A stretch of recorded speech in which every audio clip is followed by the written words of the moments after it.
जय हिंद दोस्तों। बिहार दरोगा के होमवर्क सीरीज में स्वागत है। आज हम लोग डे 22 का क्वेश्चन का एनालिसिस करेंगे।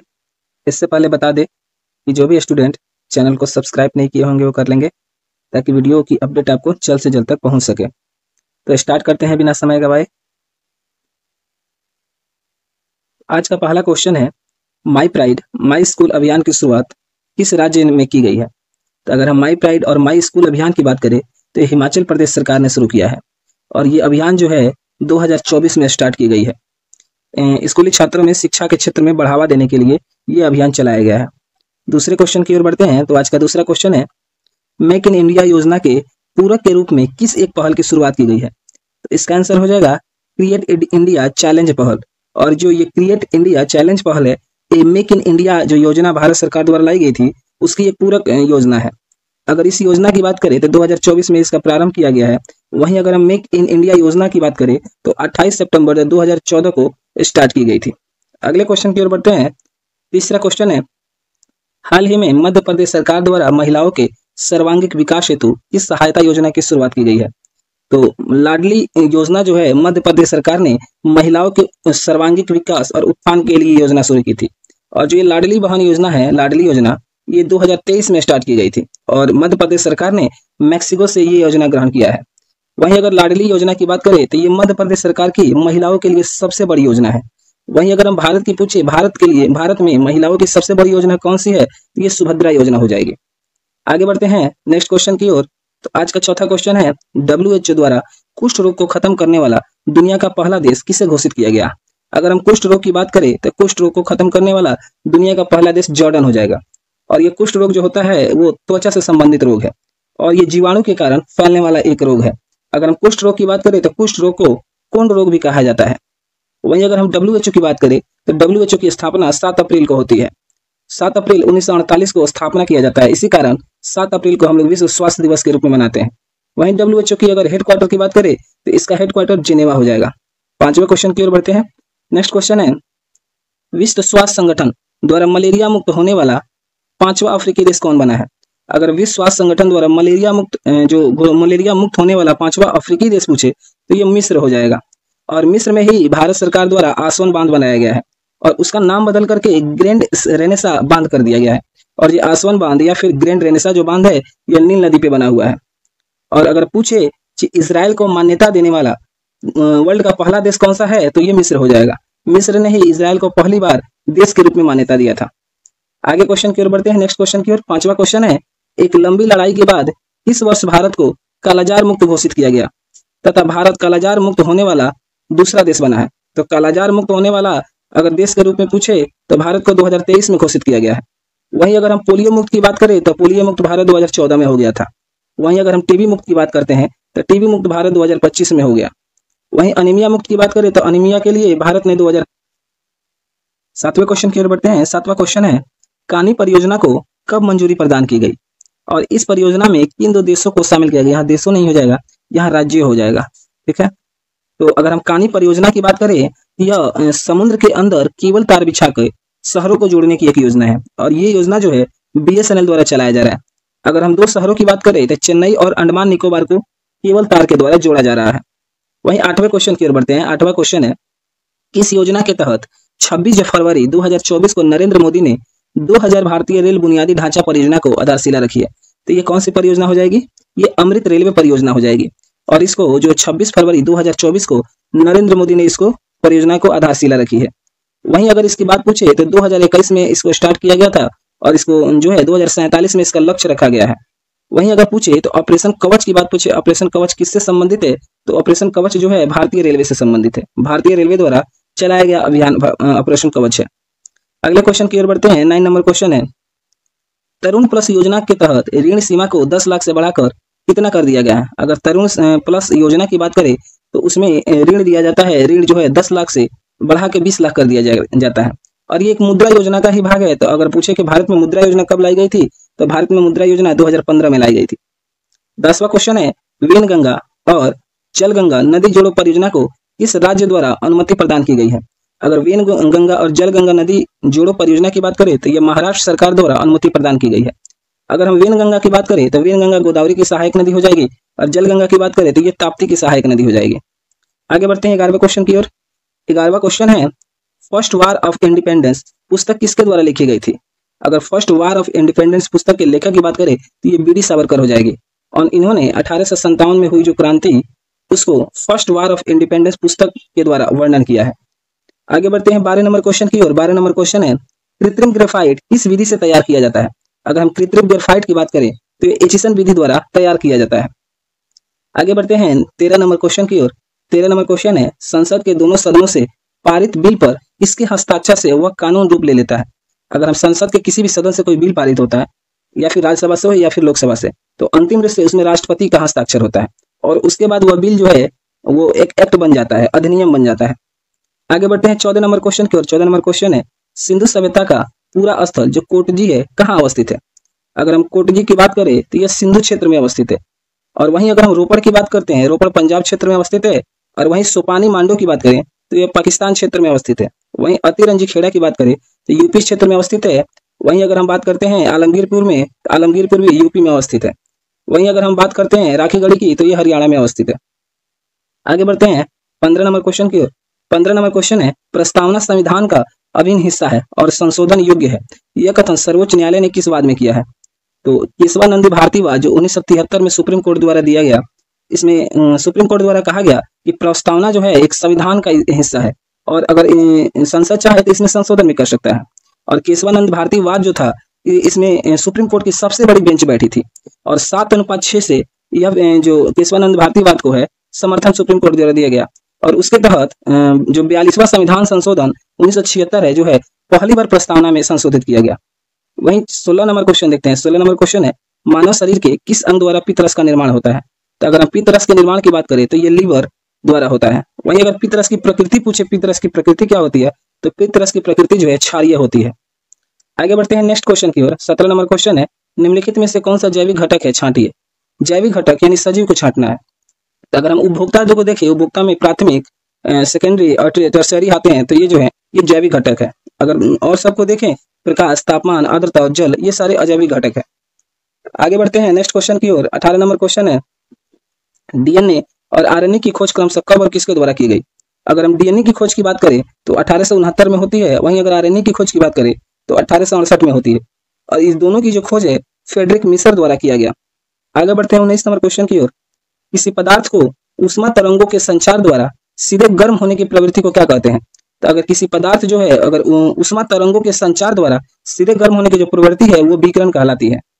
आगे बढ़ते हैं 20 नंबर क्वेश्चन की ओर। पहला विश्व हिंदी सम्मेलन का आयोजन कब और कहाँ किया गया था? अगर पहले विश्व हिंदी सम्मेलन की बात बोले तो ये 10 जनवरी हो जाएगा। कितना? 10 जनवरी। और कब? 1975 को हुआ था। और ये कहाँ आयोजन किया गया था? तो नागपुर में। नेक्स्ट क्वेश्चन है 21 नंबर, विधवा पुनर्विवाह अधिनियम कब और किस गवर्नर जनरल के समय लाया गया? तो विधवा पुनर्विवाह अधिनियम जो है 1856 में लाया गया। उस समय गवर्नर जनरल की बात बोले तो लॉर्ड कैनिंग हो जाएंगे। और लॉर्ड कैनिंग जो है भारत के प्रथम वायसराय भी हैं। इन्हीं के समय 1857 की क्रांति हुई थी। आगे बढ़ते हैं 22 नंबर की ओर। 22 नंबर क्वेश्चन है, ग्रामीण और दूरस्थ क्षेत्रों की विभिन्न स्वास्थ्य सुविधाओं की आवश्यकता के अनुसार वैज्ञानिक परीक्षण की सूची जारी करने वाला पहला देश कौन सा है? तो अगर ग्रामीण दूरस्थ क्षेत्रों की विभिन्न स्वास्थ्य सुविधाओं की आवश्यकता के अनुसार वैज्ञानिक परीक्षण की जो सूची है जारी करने वाले कौन है? ये भारत है। और भारत ने लक्ष्य कब तक रखा है इसकी? 2030 तक। अगर हम ये जो दूरस्थ जो वैज्ञानिक परीक्षण की बात है ये एसडीजी की बात बोल रहा है। तो एसडीजी का जो भारत का लक्ष्य है वो 2030 तक है। और एसडीजी के मैटर में अगर पूछे कि भारत में कौन जो स्टेट है टॉप पे है तो वो केरल जो हमारा स्टेट है वो टॉप पे है। वहीं एसडीजी के मैटर में भारत की रैंकिंग पूछे तो 71 हो जाएगी। आगे बढ़ते हैं 23 नंबर की ओर। 23 नंबर क्वेश्चन है, सूचना का अधिकार अधिनियम जम्मू कश्मीर में कब लागू किया गया? तो अगर सूचना के अधिकार की बात करें तो ये जम्मू कश्मीर में 31 अक्टूबर 2019 को लागू किया गया। वहीं अगर पूरे भारत में बोले तो इंडिया एक्ट जो है 2005 के तहत पूरे भारत में लागू किया गया। 24 नंबर क्वेश्चन है, मानव शरीर के अक्षीय तंत्र में हड्डियों की संख्या कितनी है? तो अगर अक्षीय तंत्र की बात बोले तो हड्डियों की कुल संख्या जो है 80 है। आगे बढ़ते हैं नेक्स्ट क्वेश्चन है 25 नंबर, स्तनधारी वर्ग के जीव के अस्थि में अनेक नली समान संरचना पाई जाती है, उसे किस नाम से जानते हैं? उसे जो है हैवसियन कोशिका के नाम से जानते हैं। कैसी? हैवसियन कोशिका। स्तनधारी वर्ग के होते हैं जीव, और जो जीव के अस्थि में जो है अनेक नली समान संरचना होती है वो क्या कहलाती है? हैवसियन कोशिका कहलाती है। 26 नंबर क्वेश्चन है, आर एच व्हिटकर जो थे उन्होंने 1969 में प्राणी जगत को किन 5 वर्गों में बांटा है? तो 5 वर्गों में किन किन को बांटा गया है? एनिमल हो जाएंगे, फिर प्लांट, फिर प्रोटिस्टा और मोनेरा और कवक। और ये 5 जगत जो है, 5 जगत को दिया किसने था? आर.एच. फिटकर ने दिया था। और कब दिया था? 1969 में दिया था। आगे बढ़ते हैं 27 नंबर क्वेश्चन की ओर। पहली बार गरीबी हटाओ का नारा कब और किस पंचवर्षीय योजना में पेश किया गया? तो पहली बार गरीबी हटाओ का जो नारा है 1971 में पेश किया गया और उस समय जो है चौथी पंचवर्षीय योजना चल रही थी। वहीं अगला क्वेश्चन 28 नंबर है, इसने जर्मन राज्यों का एक संघ स्थापित कर राष्ट्रीय एकता का मार्ग प्रशस्त किया। तो जर्मन राज्यों का जो एक संघ स्थापित करके राष्ट्रीय एकता का जो मार्ग है वो नेपोलियन ने किया था। वहीं जो हिटलर था वो जर्मनी का था। वहीं अगर जर्मनी के एकीकरण की बात बोलता है तो वो बिस्मार्क हो जाएंगे। आगे बढ़ते हैं नेक्स्ट क्वेश्चन की ओर। तो नेक्स्ट क्वेश्चन है 29 नंबर, जर्मनी ने सोवियत संघ के सामने आत्मसमर्पण कब किया? तो जर्मनी जो द्वितीय विश्व युद्ध में हार गया था उसने रसिया के सामने जो है आत्मसमर्पण किया था। और कब किया था? 7 मई 1945 को उसने आत्मसमर्पण कर दिया। वहीं आगे बढ़ते हैं 30 नंबर की ओर। 30 नंबर क्वेश्चन है, H5N1 वायरस कौन सा रोग होता है? तो H5N1 जो वायरस है वो बर्ड फ्लू का रोग होता है। यहाँ पे लिख लेंगे बर्ड फ्लू।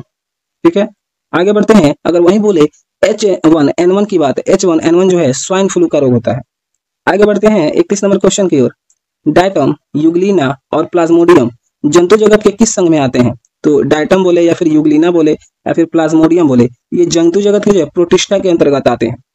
32 नंबर क्वेश्चन है, भारत का पहला सौर मिशन आदित्य L1 को कब लॉन्च किया गया? अगर आदित्य L1 की बात बोले, जो भारत का पहला सौर मिशन है वो 2 सितंबर 2023 को लॉन्च किया गया। और ये किस पॉइंट पे जाके स्थापित है? तो ये पॉइंट लैग्रेंज है या फिर पॉइंट L1 है, उस पे जाके ये स्थापित है। अगर ये आपसे पूछ देता है कि जो आदित्य L1 मिशन था उसके डायरेक्टर कौन थे, तो ये निगार शाहजी उसके डायरेक्टर थे। आगे बढ़ते हैं 33 नंबर की ओर। 33 नंबर क्वेश्चन है, बिहार में कांग्रेस का 37वां अधिवेशन कब और कहां आयोजित किया गया? अगर 37वें अधिवेशन की बात बोले कांग्रेस के, तो 1922 में आयोजित किया गया। और ये 37वां अधिवेशन जो है 1922 का गया में आयोजित किया गया। और उस अधिवेशन के जो अध्यक्ष कौन थे? जो चित्तरंजन दास हो जाएंगे। वहीं अगर कांग्रेस की बात बोलता है तो कांग्रेस की स्थापना जो है 1885 में होती है और डब्ल्यू.सी. बनर्जी जो है उसके प्रथम अध्यक्ष नियुक्त होते हैं। और कांग्रेस की स्थापना में एओहिम का जो महत्वपूर्ण योगदान रहा। वहीं 34 नंबर क्वेश्चन की ओर बढ़ते हैं, भारत में सर्वाधिक विविधता किस राष्ट्रीय उद्यान में पाया जाता है? तो अगर सर्वाधिक विविधता की बात बोले, जो केरल में स्थित है शांत घाटी नेशनल पार्क, वहां जो है सर्वाधिक विभिन्नता पाई जाती है। और केरल राज्य में स्थित है पश्चिमी घाटी क्षेत्रों में शांत घाटी नेशनल पार्क अवस्थित है। आगे बढ़ते हैं 35 नंबर की ओर। 35 नंबर क्वेश्चन है, द इंडियन स्ट्रगल पुस्तक का प्रकाशन कब और किस संस्था द्वारा किया गया? तो जो द इंडियन स्ट्रगल पुस्तक है ये सुभाष चंद्र बोस ने लिखी थी और इसका प्रकाशन जो है 1998 में होता है और ऑक्सफोर्ड पब्लिकेशन द्वारा इसका प्रकाशन किया जाता है। आगे बढ़ते हैं 36 नंबर की ओर। 36 नंबर क्वेश्चन है, मानव रुधिर प्लाज्मा में पानी की मात्रा कितनी होती है? तो मानव रुधिर जो प्लाज्मा है उसमें पानी की मात्रा 55 से 60% के अप्रोक्स होती है। 37 नंबर की ओर बढ़ते हैं। अगला क्वेश्चन है, रक्त के एबीओ समूह के अंतर्गत इस रक्त समूह को सर्वग्राही कहा जाता है? तो जो AB नेगेटिव जो ब्लड ग्रुप है इसको सर्वग्राही कहा जाता है। वहीं O पॉजिटिव जो ब्लड ग्रुप है उसको सर्वदाता कहा जाता है। आगे बढ़ते हैं नेक्स्ट क्वेश्चन की ओर। 38 नंबर क्वेश्चन है, जो निम्नलिखित युग्मों पर विचार करना है। अगर हम ल्यूकोसाइट जो एरिथ्रोसाइट की बात करें तो ये लाल रक्त कणिकाएं होती हैं। अगर हम ल्यूकोसाइट की बात करें तो वे श्वेत रक्त कणिकाएं हो जाएंगी और थ्रोम्बोसाइट की बात करें तो ये प्लेटलेट से संबंधित हो जाएंगी। नेक्स्ट क्वेश्चन की ओर बढ़ते हैं। नेक्स्ट क्वेश्चन है 39 नंबर, सर्वाधिक O2 का परिवहन किस रक्त कणिका द्वारा होता है? तो सर्वाधिक O2 यानी ऑक्सीजन का जो परिवहन है ये आरबीसी के द्वारा होता है। और आप पूछे कि आरबीसी की रचना कैसी होती है, तो आरबीसी की जो रचना है बटानुमा होती है और आरबीसी का जो कार्यकाल है 120 दिन का होता है। अगर आपसे ये पूछे आरबीसी का कब्र का किसको बोलते हैं, तो ये तिल्ली या फिर प्लीहा को बोलते हैं। अगले क्वेश्चन की ओर बढ़ते हैं। 40 नंबर है, शरीर का एक पूरा चक्कर लगाने में रक्त कोशिकाओं को कितना समय लगता है? तो शरीर का एक पूरा चक्कर लगाने में रक्त कोशिका जो है मात्र 60 सेकंड का समय लगता है। अगर 1 मिनट में दिल के धड़कन की बात पूछे तो ये 72 टाइम्स हो जाएगा। आगे बढ़ते हैं। 41 नंबर क्वेश्चन है, रक्त वाहिकाओं में से कौन सी वाहिका क्राउन सबसे चौड़ी मानी जाती है? तो अगर रक्त जो वाहिकाएं है ये विभिन्न प्रकार की होती है। इन वाहिकाओं में अगर सबसे चौड़ी पूछे तो ये महाधमनी हो जाएगा और महाधमनी को अयोटा भी कहा जाता है। और एक जो महाशिरा होती है, महाशिरा को अगर पूछे तो वेना केवा भी कहा जाता है। आगे बढ़ते हैं 42 नंबर की ओर। तो 42 नंबर क्वेश्चन है, इस वाहिका द्वारा रक्त हृदय में प्रवेश करता है? तो रक्त हृदय में जो प्रवेश है ये महाशिरा के द्वारा करता है। अगर महाशिरा से पूछे, माया महाशिरा से दायां आलिंद में प्रवेश करता है। अगर दायां आलिंद के बाद पूछे तो दायां नीलय में प्रवेश करता है। दायां नीलय के बाद पूछे तो ये फेफड़ा में प्रवेश करता है। फेफड़ा के बाद पूछे तो ये बायां आलेद में प्रवेश करता है, फिर उसके बाद बायां नीला में, फिर इसके बाद महाधमनी, फिर धमनी, फिर छोटी धमनी, फिर केशिका, फिर छोटी शिरा, फिर शिरा और फिर महाशिरा में पुनः प्रवेश करके ब्लड सर्कुलेट होते रहता है। आगे बढ़ते हैं 43 नंबर की ओर है। पौधों में रंध्रों के घुलने और बंद होने की किस आयन की भूमिका महत्वपूर्ण है? तो अगर पौधों के रंध्रों में घुलने और बंद होने में किस आयन की भूमिका पूछे तो ये पोटेशियम आयन हो जाएगी। वहीं अगर क्लोरोफिल में तत्व की बात बोले तो क्लोरोफिल में मैग्नीशियम पाया जाता है। 44 नंबर क्वेश्चन है, हृदय में अर्धचंद्राकार वल्व कहाँ पाए जाते हैं? तो हृदय में अर्धचंद्राकार जो वल्व है वो दायां निलय में पाए जाते हैं और इसमें जो है अशुद्ध रक्त का वहन होता है। आगे बढ़ते हैं 45 नंबर की ओर। 45 नंबर क्वेश्चन है, कौन सी रक्त वाहिका अशुद्ध रक्त को हृदय से फेफड़े तक ले जाती है? तो जो हमारी फुफ्फुस धमनी है, फुफ्फुस धमनी जो वाहिका है अशुद्ध रक्त को हृदय से फेफड़े में ले जाती है। 46 नंबर की ओर बढ़ते हैं। 46 नंबर क्वेश्चन है, मानव हृदय में होने वाले शिथिलन और संकुचन को क्रमशः किस नाम से जाना जाता है? तो शिथिलन जो है उसको सिस्टोलिक के नाम से जाना जाता है, वहीं संकुचन पूछे तो डायस्टोलिक के नाम से भी जाना जाता है। आगे बढ़ते हैं 47 नंबर की ओर। मानव के किस रुधिर वर्ग में दोनों प्रकार के एंटीजन होते हैं और लेकिन कोई एंटीबॉडी नहीं होता है? तो अगर पूछे जो दोनों प्रकार के एंटीजन कहाँ होते हैं तो AB नेगेटिव जो होता है उसमें दोनों प्रकार के एंटीजन होते हैं, लेकिन इसमें जो है कोई एंटीबॉडी नहीं होता है। अगला क्वेश्चन 48 नंबर, RH फैक्टर एक एंटीजन है जिसकी खोज किसके द्वारा की गई? तो RH फैक्टर की खोज जो है ये लैंडस्टीनर के द्वारा की गई है और पहली बार RH फैक्टर की बात बोले तो ये बंदर में जो रिसेस नाम का है उसमें देखा गया। आगे बढ़ते हैं 49 नंबर की ओर। 49 नंबर क्वेश्चन है, कौन सा तत्व पौधों में ऑक्सीन हार्मोन और प्रोटीन संश्लेषण में मदद करता है? तो जस्ता जो है, जस्ता ऑक्सीन हार्मोन, पौधों में ऑक्सीन हार्मोन और प्रोटीन संश्लेषण में मदद करता है। अगला क्वेश्चन है 50 नंबर, रक्त प्लाज्मा में किसकी अत्यधिक मात्रा होने के कारण रक्त गाढ़ा, लाल, लसलसा और सयान होता है? तो जो रक्त प्लाज्मा में जो है ये प्लेटलेट्स की अधिकता होने के कारण रक्त गाढ़ा, लाल और लसलसा होता है। अगर प्लेटलेट्स भी हो सकता है और इसके साथ ब्लड प्रोटीन जो हिपेरिन होता है इसके कारण भी लाल जो होता है ब्लड होता है। नेक्स्ट क्वेश्चन 51 नंबर है, रात्रि दूरदर्शी उपकरण में किस प्रकार की तरंगों का उपयोग किया जाता है? तो रात्रि में जो है अवरक्त के तरंगे जो किरणें हैं इनका प्रयोग किया जाता है। आगे बढ़ते हैं 52 नंबर, मनुष्य की अधिकतम ध्वनि सुनने की प्रवणता कितनी होती है? तो मनुष्य की अधिकतम ध्वनि सुनने की जो प्रवणता है 130 डेसिबल होती है, वहीं सामान्य ध्वनि सुनने की प्रवणता बोले तो 45 जो हो जाएगा डेसिबल हो जाएगा आंसर। आगे बढ़ते हैं नेक्स्ट क्वेश्चन की ओर। तो नेक्स्ट क्वेश्चन 53 नंबर है, फैक्ट्री या प्रयोगशाला के वायुमंडल से बैक्टीरिया हटाने के लिए किस तरंग का प्रयोग किया जाता है? तो ये पराबैंगनी किरण का जो है पराबैंगनी तरंग का प्रयोग फैक्ट्रियों या फिर प्रयोगशाला के वायुमंडल से बैक्टीरिया हटाने के लिए किया जाता है। अगले क्वेश्चन की ओर बढ़ते हैं। नेक्स्ट क्वेश्चन है 54 नंबर, समुद्री जहाज समुद्र की गहराई मापने या फिर समुद्र में छिपे भाग का पता लगाने के लिए किस यंत्र का प्रयोग किया जाता है? तो समुद्री गहराई यानी नाविकों के लिए जो है सोनार का प्रयोग किया जाता है। वहीं 55 नंबर क्वेश्चन है, ध्वनि का प्रभाव मानव के कानों तक कितने समय के लिए रहता है? तो ध्वनि का प्रभाव जो है कानों तक 1/10 सेकंड के लिए रहता है। आगे बढ़ते हैं 56 नंबर क्वेश्चन है, ध्वनि तरंगे सर्वाधिक तीव्र गति से किस में गमन करती है? तो ध्वनि तरंगे सर्वाधिक जो है ठोस में गमन करती है। वहीं अगर पूछे ठोस में किसमें, तो इस्पात में सर्वाधिक गमन करती है और ये ध्वनि तरंगों को जो है गमन करने के लिए माध्यम की आवश्यकता होती है। तो सबसे अधिक ये ठोस, फिर द्रव और फिर गैस में गमन करती है और ध्वनि तरंगे जो है निर्वात में गमन नहीं करती है। अगले क्वेश्चन की ओर बढ़ते हैं 57 नंबर, अस्पष्ट प्रतिध्वनि सुनने के लिए परावर्तक तल एवं ध्वनि के स्रोत के बीच न्यूनतम दूरी कितनी होनी चाहिए? तो 17 मीटर की दूरी जो है जो प्रतिध्वनि सुनने के लिए परावर्तक सतह से दूरी होनी चाहिए।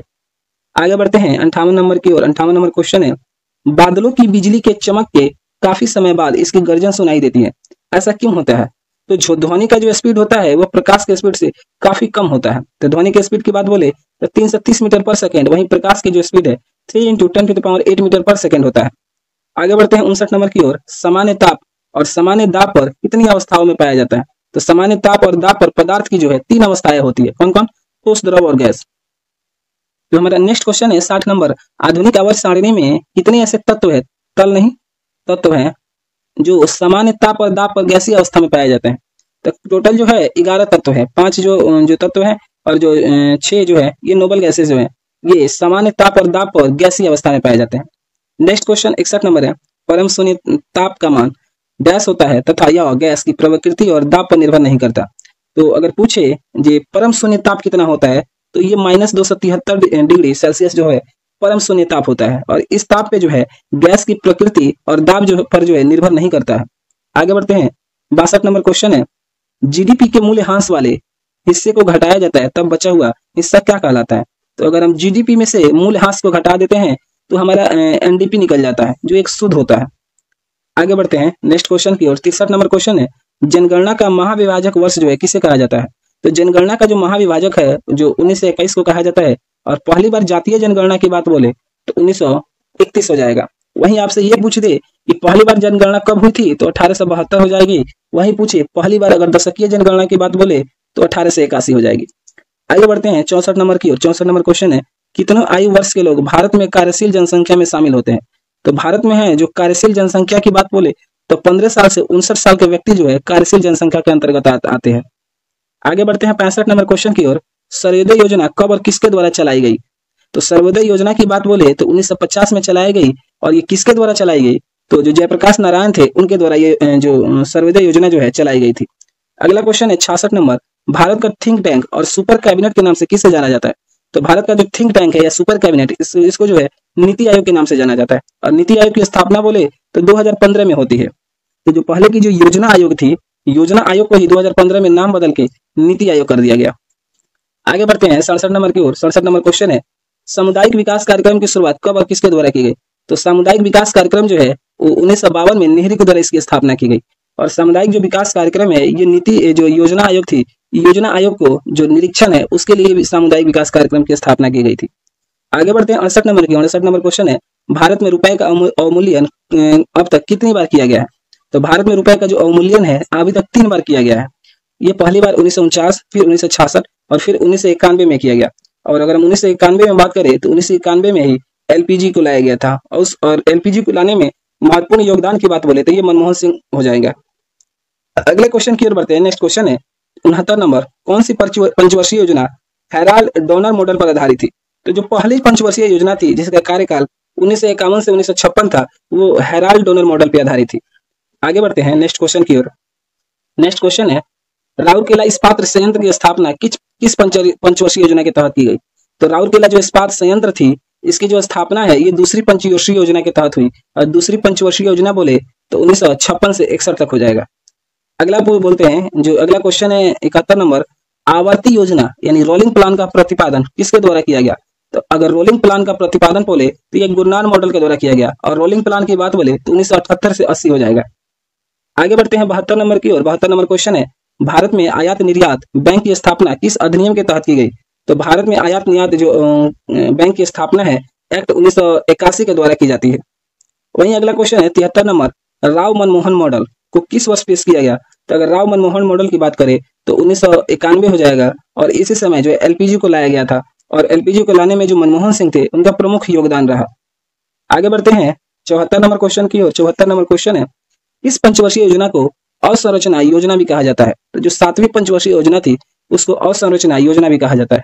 वहीं लास्ट क्वेश्चन है 75 नंबर, आगत निर्गत मॉडल पर आधारित कौन सी योजना थी?